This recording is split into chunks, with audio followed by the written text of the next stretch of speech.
Ready তো সবাই finally আমাদের সকলের অপেক্ষার অবসান ঘটতে যাচ্ছে। ফ্রি ফায়ার নিয়ে আসতেছে অফিসিয়াল টুর্নামেন্ট যেটার প্রাইজ মানি থাকবে ৬০ লক্ষ টাকা। যদিও এটা এখনো শিওর না, কারণ ওনারা একদিকে ৬ লক্ষ একদিকে ৬০ লক্ষ লিখে রাখছে। তো আমি আনুমানিক ধারণা করতে পারি যেহেতু অফিসিয়াল টুর্নামেন্ট সেহেতু ৬০ লক্ষ টাকায় হওয়া উচিত। তো সবাই সকলের স্কোয়াড নিয়ে রেডি হয়ে যাও, কারণ এই টুর্নামেন্টে সবার জন্য উন্মুক্ত, সবাই খেলতে পারবে।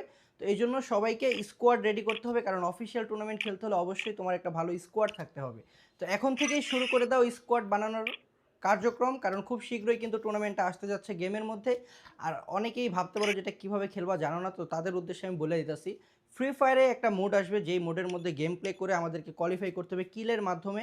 তো সেটার জন্য কিন্তু অবশ্যই ফ্রি ফায়ারে অ্যাক্টিভ থাকতে হবে, এবং ফ্রি ফায়ারের যে অফিসিয়াল সাইটগুলো আছে ওই সাইটগুলোতে একটু নজর রাখতে হবে, তাহলে আমরা বুঝতে পারবো বা আমি তোমাদেরকে আবার নেক্সট ভিডিওতে ধারণা দিতে পারবো। তো সবাই ভিডিওটা শেয়ারের মাধ্যমে তোমার বন্ধুদের কাছে পৌঁছায় দাও, যেন তারাও রেডি হয়ে যায় তাদের স্কোয়াড নিয়ে, এবং তারা সবাই যেন ফ্রি ফায়ার অফিসিয়াল টুর্নামেন্টে অ্যাটেন্ড করে এবং ফ্রি ফায়ার টুর্নামেন্টে আগুন ধরাতে পারে।